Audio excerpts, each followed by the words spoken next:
Hey guys, good evening. Welcome to a brand new episode of the Service Without Excuses podcast. Here tonight, I've got a longtime friend of mine and a true, we'll call him a mentor, as far as the cleaning end of it and stuff. John's a very, very bright guy, knows a lot about cleaning chemistry and cleaning technology, runs a very high-end business in Bucks County. That's outside of Philadelphia. If you're not too familiar with it, it's a nice area, and he's been there for a long time.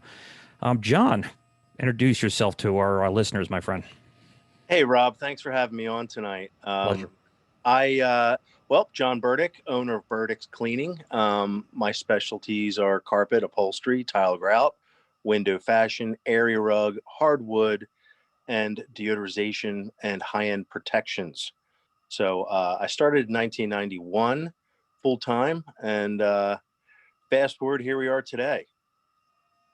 That's awesome. Well, you have a unique perspective on it. The business has obviously changed, and I go back as far as John does, and then some.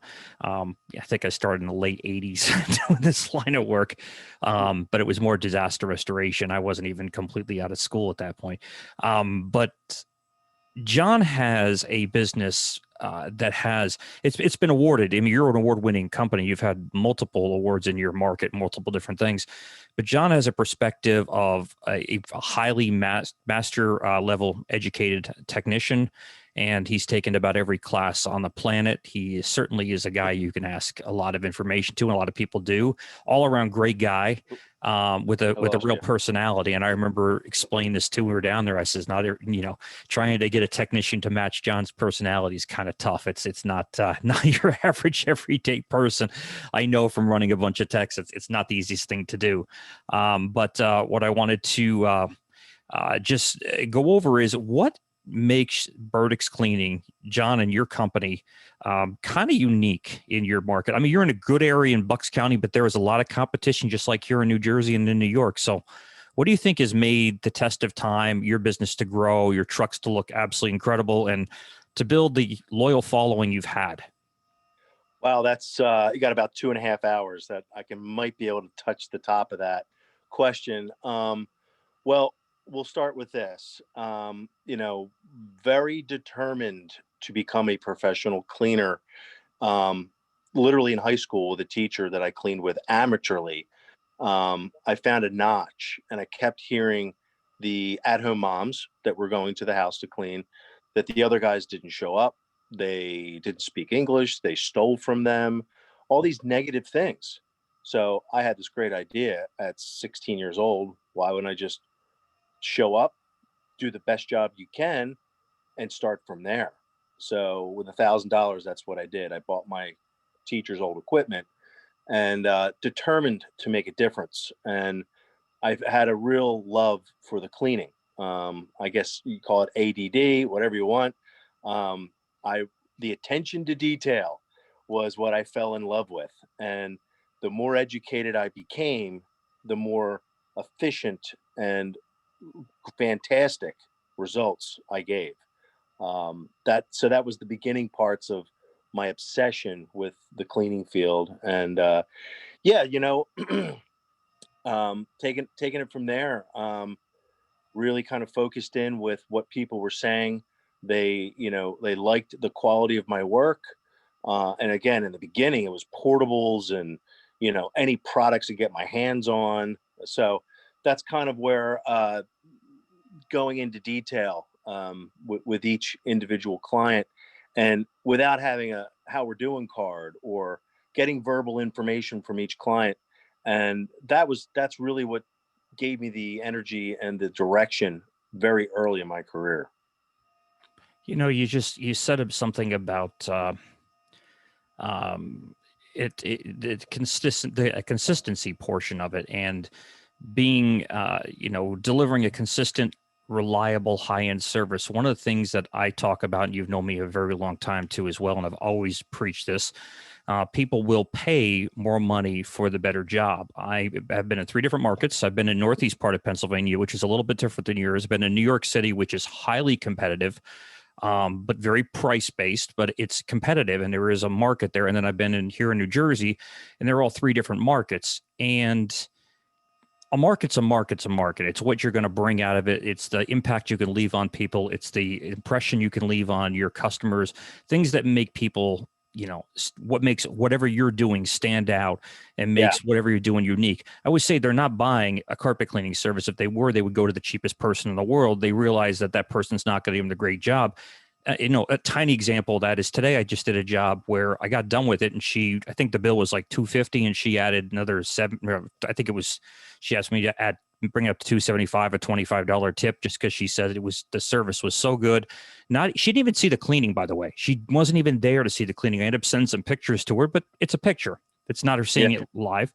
And she said the whole process from the get-go, the communication was so perfect for her that she was floored, and she says, I have to somehow reward you for the good experience I had. Your business is very much related to the experience they're going to have with you. I mean, you are a pioneer to me in the experience end of it, from the moment they talk to somebody in your office till everything is done. Truth. Yeah, and to go back to recap on your question before I kind of got lost in the whole thing, but that high-end quality, and it's providing the service, but it's actual, like, what is their impression of the entire process of cleaning for them in their home. And Steve DeBuren says it the best: we are a tolerated nuisance. Now, knowing that, taking that into perspective, and knowing that the client, we're a tolerated nuisance, how can you make it better for them? And it's conversation, it's education, it's corner guards, it's seal a door, it's a fresh, clean van that's shining in their driveway. I can tell you so many times I've pulled up people's houses and they've never talked to me. Like, it's scene one, act one, doorbell rings. Everything is choreographed at this point. They open the door, they instantly make that subconscious decision that they made the right decision, because they tell me, wow, I just made the best decision. Look how nice your van is. Look how clean your uniforms are. You're wearing booties. You've got a smile on your face. And that is all part of the process of making sure that they made the right decision. Now, I could be the worst cleaner in the world, and if I'm doing these steps and it's customer service, customer service, customer service, they're going to pay you no matter what. And I was very inexpensive in the beginning, without a doubt. Over time, I started finding that the value of who I was and my abilities got me to the point that I stopped knocking on doors. People started contacting me. Right. And that was the big turnaround. I'd have to say, when I got my master cleaning status in 1995, I was told I was the first one in Pennsylvania to have it. And wow. That was literally the turning moment in my career, where I was going to like Gamberg's and, upholstery stores and carpet stores, and they wouldn't talk to me. Now they contacted me because I was now a legitimate professional cleaner. And that wowed me. That took me back. So from there it took off, and that's where I got a lot of the praise. And being environmentally safe, especially back then, there was no regulation, you know what I mean? But being as safe as possible, I clean with straight steam. For some people, Right. that's what they wanted. And so that was the service. You hear what your customer wants, and you give them options and the education. And yeah, so there's a major like, between somebody who's trying to do a job or somebody who knows how to do the job, and even better and exceed expectations on every level. That is the bare minimum that I do on every appointment. And that's what people are paying you for. They're paying you for the experience. I had a gentleman on here the other day, was a senior VP with Disney. And some of the things he said to me, I mean, John Walsh is I think a New York Times best-selling author at this point. He's a pretty celebrated guy. 18 years with Disney, and MSN stole him away, Madison Square Gardens, to work with him. And it was insight. And one of the things he talked about, and I've always been fascinated because I think nobody's better than Disney when it comes to experience and great customer service. But he explained to me, we're sitting there talking, he goes, I says, I understand that when you get up to the door, that your entire experience has been somewhat managed by Imagineers. I think that's what they're called. They're not called engineers. They're not called, they're Imagineers. And he goes, that is incorrect. And I love it when somebody says it's incorrect, because you know a good story is going to happen if I did Yeah. some of my due diligence and found out I was dead wrong. So, all right, fine. So I says, tell me this one. He goes, it's planned way before that. From the time you look online and you put in an inquiry, you are now in our custody and care.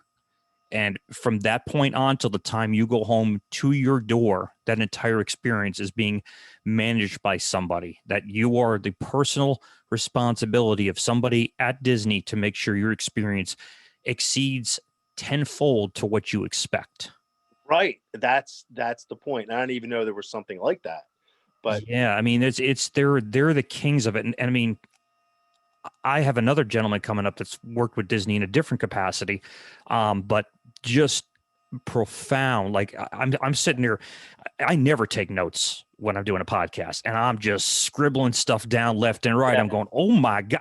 And by the way, I can play it back, so I don't have to do it when I'm there. And I've since then gone, okay, no notepads in front of you, dude, because I know you're going to do that. It's just me. I'm a note taker. I find out something, an aha moment, and my memory is shit. So I don't do that. I just put it either on the phone or on notes, but I don't have to do that. So they pay for the experience. They pay for a better service. They pay for a better product. And you're a product. I mean, you're not selling a service. A service is seen as a commodity. And unless you're telling the customer, or I should say your clients, because at your level, they're all clients. They're not customers anymore. fine. 100%. And I explained that difference. And I'll explain it real quickly. So if our listeners are not sure, a customer is a one-time transaction, maybe 2 or 3 times they know you. A client is a person that goes, John, how are you? Hey, I need you to do my house again. Or I need you to do my friend's house or my neighbor's house. How you been? And they start asking questions. That's a client. You have a long-term fiduciary responsibility with that person. That's key to a business. And I definitely learned some of that from you, my friend. So, I mean, it's the experience is everything. You could see it if you go out to, I think it's called Pike's, the fish market out there. You go to the Ritz-Carlton. You even go to Starbucks. You got a certain experience, a level of experience there. These companies are doing it. Amazon, obviously, I went on a little tirade yesterday on a podcast about a negative moment of truth, and I happen to use Steve Toburin's language during this, ironically. So he's influenced both of us, I think, quite a bit. And I says it was a negative moment of truth because I love Amazon. I bought a lot of stuff from Amazon. I realized they're a big company. I supported him when the dude was selling books out of his father's house, not even his house. So if I have a negative experience, or Steve calls a negative moment of truth, it puts a black mark on everything. And they can't, and I think you can attest to this. You can't have a business and do something for 20 years on year 21, let it go. That's not how a business works. They're going to go, wow, John Burdick's Cleaning was great for 20 years. And year 21, what happened? And that could be a difference of employees. I know that you are, like me, very much a control freak. So you have to know that everything is being done for your customers' care. I've gotten better.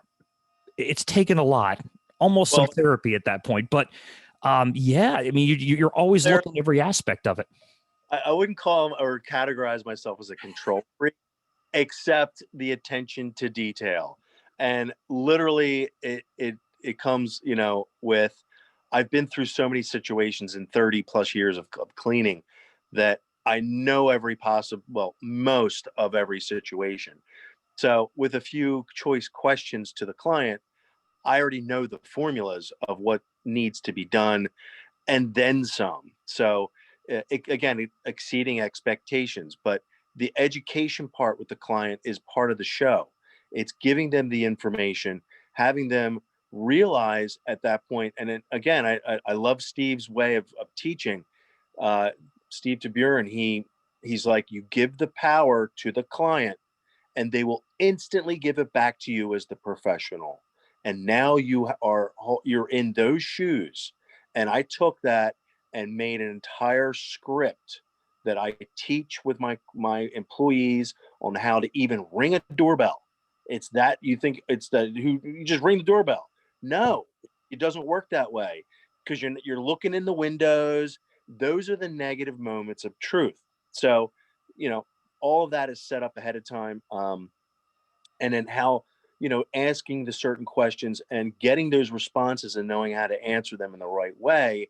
And at the same time, preparing the job, having them add on once they see what you do and what you're able to do. That's another huge advantage where I'll get whole rooms of furniture. Oh yeah, well you can clean that. Oh, can you do that while you're here? Sure, Mrs. Jones, no problem. And now my job ticket has doubled on that appointment. That is an average situation. It's not like every once in a while. That happens on most appointments. So, you know, Now, it's question for you: how important do you feel? Because to me, you're in the expert level of this, and I'm not flattering John. I'm telling John the way I feel. He's known me a long time. I'm not a flatterer. Um, how important do you feel communication oh, yeah. is? With oh, um, beyond the quality of work, and the scenarios. The at-home mom, the husband was the one that called me the appointment. They're not there, or vice versa. And there's been a lot of changes from the work order, and I have learned over the years that when Mrs. Jones says, "Well, I'm okay with it," and I know that she didn't make the appointment, I literally say to her, "Well, why don't you think about it? Talk to your husband before I continue to do it, because he's not here, and I think he was the one that made the call. I don't want any misunderstanding." And that usually circumvents all of that negativity that comes with, you coerced my wife into cleaning all this stuff and all this negative. Like, so taking that out of the equation eliminates the problem on most times. But communication is 100% key. And it all starts with the moment that that new client or old client is trying to reach out to you. If you're not available, if they get a voicemail, if they email, if they text you, or they're on Facebook and send you a message, you need to be available instantly to respond to that, or have something in place to instantly respond. So making those positive moments of truth, as Steve says. So Absolutely. I yeah, have a client I just had the other day, and I didn't, again, not candy coating anything, not the person I am. He was complaining about customers and this and that. And, can uh, you believe they made me do this? And they made this, they're just going on and on and on like crazy. And I said to him, so tell me, who pays who? Who writes the check? Who gives the credit card? Who gives you the cash? Well, they do. Are you sure about that? You're not yeah, paying them, right? Well, of course not. I mean, they're doing a job. yeah, Never forget that, because right now, when you're talking about that, you're forgetting it. So if you are so frustrated with your customers and your clients and they are just driving you crazy, yeah, cumulatively, it's not yeah, possible. They can't be all driving you crazy. So something rattled you and you forgot why you're doing it. You're not doing it to work out. I mean, you may do it to work out. I like the physical aspects of it. That might be important to you, like the whatever, but they're paying you. And as long as they're writing a check and paying you what you're asking for. Now, if you're doing something and you're a lowball company, and it never ceases to amaze me, and I'll get your 2 cents on this. People go out and they clean rugs for next to nothing, whole house, $99. We've both seen them many, many, many times over the years. And they go out, and it's the biggest thing I think you've probably run into, and one of the biggest things I've had to run into. You get in there and they go, well, they said 5 rooms for $99. And then you have to say, ma'am, sir, with all due respect of common sense and courtesy, there's no way they can properly clean your house. Now, they may come in there and say, we're going to do it. And once they see it and realize it's not a walk in the park that can be out in 15, 20 minutes, they're yeah. going to blow through your house, and they're going to look like you were never even there. So that's what you're going to get, and it's not even that they realize they can't make any money doing that. That is a teaser. Either they're going to bait and switch you going in, which is a subject I've not even had time to get into, but it's a Uh, big issue, and it's gotten worse and worse within the industry now, probably worse than ever. These companies are coming in. I have a friend he's going on next week, runs one of the largest air duct cleaning companies in the Mid Atlantic. And if you think the carpet cleaning people get battered down, you should see what some of these air duct guys say they'll do jobs for. And they're just not doing it. There's no possible way. Yeah. And education, informing them, it's not going to be possible. And one of the things that I've done, and you can give me your 2 cents again onto it, is if somebody is going out of price, I'm saying, ma'am, sir, I will give you somebody you're looking for. I will give you a contact name. If I don't know who they are, I'll look them up. I'll gladly refer you over to somebody else, but there is no possible way I can do that for you for the price that you had done. If you were happy with the job that they did with you, you need to stay with them. If you don't, then we can talk. Right. There's a market for that type of cleaner, and there always will be. Not knowing in the beginnings of my career, trying to just get my foot in the door, I would work for anything, $30 to do 4 rooms and a set of stairs. I thought I was making money, and I was also like 18 years old. But at the same time, there is a market for that. And once you start cleaning, and you've got to make a decision at one point of, do I want to continue with dealing with the price shoppers and the really bad cleanings, horrible cleanings that are great for learning, but take 4 hours to do instead of a 2-hour job with the right equipment that you're getting paid correctly on.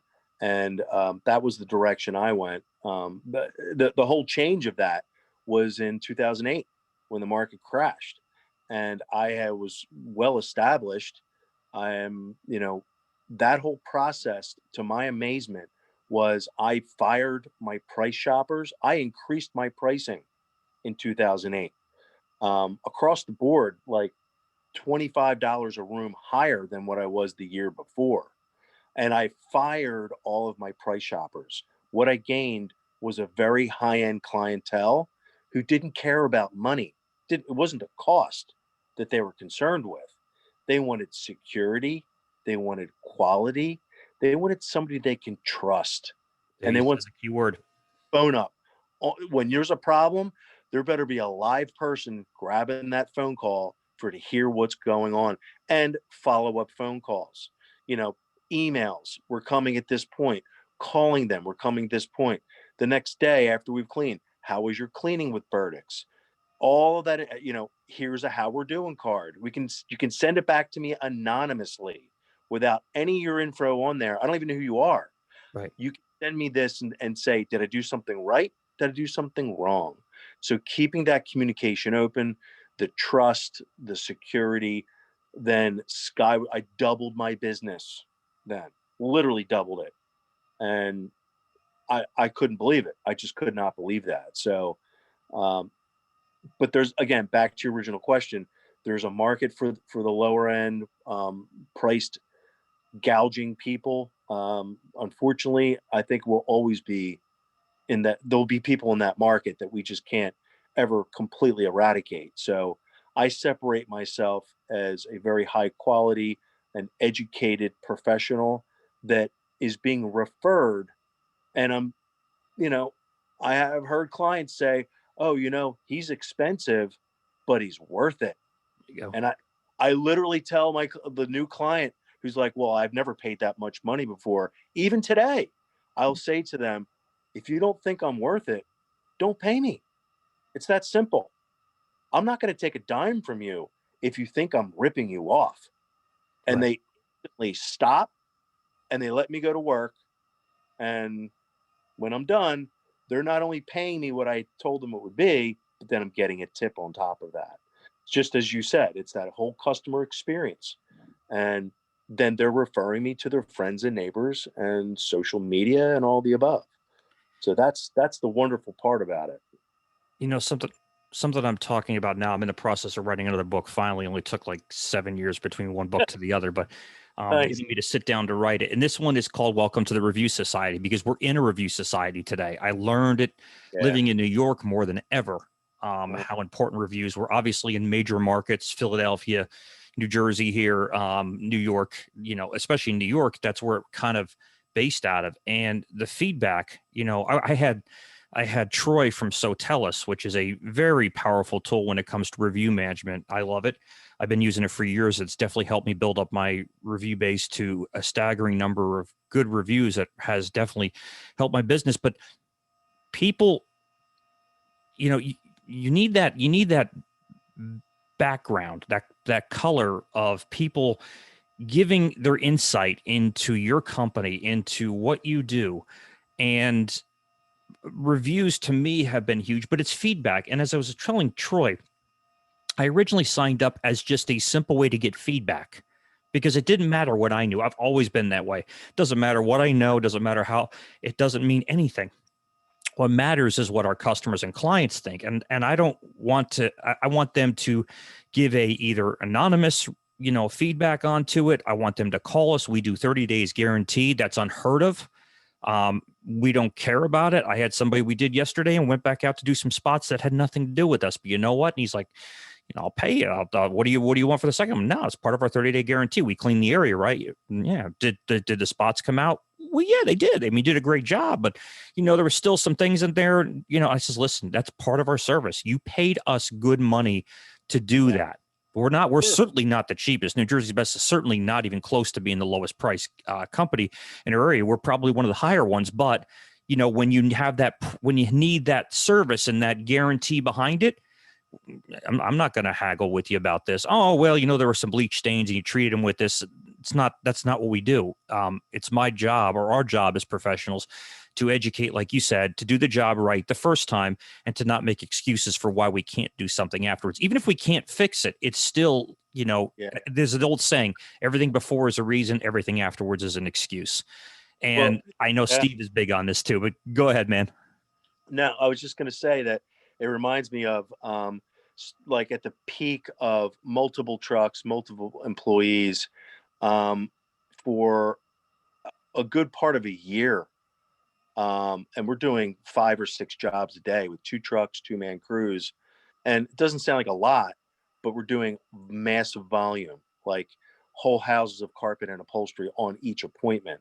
And we weren't cutting corners, but we had the manpower. We were able to tag team appointments, and both trucks would be started. One would leave to go to the next appointment, and they would show up at the next job, and vice versa. So it became this symphony of cleaning magnificence. I like that. We never got angry calls. We never got they missed something. We never got this didn't turn out the way we hoped, because we were pre-qualifying the client. We were educating the client. I was taking 20 minutes after the walkthrough and education with the client. The guys were setting up. I mean, it was literally a flawless symphony. It was fantastic. Worked really, really, really well with no callbacks. You were doing 30 days. I just tell my clients, if you ever have an issue, call me. Here's my cell phone. That's it. Done. Here's my work number. Here's the Facebook page. Here's how you get a hold of me. Like, I have the best little tchotchke I leave behind, and this is awesome. It's a really high quality nail file, like the nicest nail file you can buy. Wow. With name on it and all my services on the back with the website. And they're gonna stick it in their purse. They're gonna keep it on them. And when they're talking to their friends, oh yeah, that bald-headed guy was at my house today. Here's his info. Right. Perfect. That's all you can ask for. So, John, we're just about to the wrap-up point. Quick question: What kind of advice would you like to leave our listeners with? People that maybe you're in the industry, new into the industry. I'm not going to ask you to give a job average, but John, I can tell you his ticket is substantially more. It's probably double what mine is, and mine is substantial. So John does not have to say this, and I'm certainly not putting him on the spot, but I can tell you he runs a very high-end business. I've been there. I've seen it. It's not BS. It is real, and he does it, through some of the examples he talked about here. But again, what is something you maybe want to leave our listeners with? People can learn from this going forward. And of course, at the end of that, if you can tell people how to get in touch with you, the areas you service, and certainly we're going to be putting this out everywhere. Well, I guess some advice is believe in yourself, believe in your abilities. You can't charge for something you don't believe in. Number one, get it, get educated, know what it is, and try to master that craft. Um, you will absolutely succeed if people see the confidence and your abilities one appointment after another, and like a snowball it becomes a mountain. um, that would be the first thing I tell somebody who's questioning going into a high-end market. Provide that value, provide that service. You need to be available. I treat my clients like family. And when I have a new client who I've never cleaned for before, and I tell them, you're now part of our family, they look at me usually like, that's crazy. You're a carpet cleaner. And then I clean for them. And at the end, they're shaking my hand and they're looking at my kids' pictures and they can't believe that they just had this awesome experience. So make it a positive experience. Um, make those positive moments of truth, not negative ones. So that would be my advice. The best way to get a hold of me would be you can email burdick343 at comcast.net. You can find me, you can Google me, Burdick's Cleaning. Also, Facebook, burdickscleaning.com. That's my website. And, you know, the office number is 215-343-6450. You will talk to Rochelle. She runs the schedule for me. I'm not picking up the phone. She does that. So, you know, I'm Mr. Technician, and I'm on the job every day. So that's how I do it. That's Thanks. awesome. And I'm going to put some links and everything here too as well. It'll be going out to every single podcast platform in the United States and then some. I just found out I had somebody that subscribed from Russia. Oh, nice. Yeah. So I was kind of surprised where all these, like, I have software that tells me where all these downloads are coming from, and I'm like, somebody downloaded something in Hungary. Yeah. I mean, it's kind of mind blowing when we think about it, but people listen to it, and it's information that gets across the world. And honestly, at the end of the day, that makes it brings everybody up a different level and leaves a more positive atmosphere for this world, because God knows we need it. That's for sure. John, thank you so much, my friend. I appreciate you did amazing, as I knew you would in this podcast. John left all his information. You need to talk to him, feel free. If you need a cleaning and you're in that Bucks County area, Pennsylvania, which is probably the most beautiful county personally to me in the Mid-Atlantic region, it just is incredible. And I live in a nice area on the Jersey Shore, but man, is it beautiful there. So that, and just to touch base about that, and everybody's demographics are different. I literally got blessed with the area that I grew up in that was all farmland from 100 years ago. Now it's very, very, very high end, sought after property that it's attracted a very top dollar client to that area. So I could not go any direction but high end, because that's what most of the homes are here. So I'll leave it at that. John, again, thank you so much, my friend. I appreciate it. We'll see you guys next time on a brand new podcast, Service Without Excuses. Thank you again, John. Appreciate it, my friend. Thanks, Rob. Anything.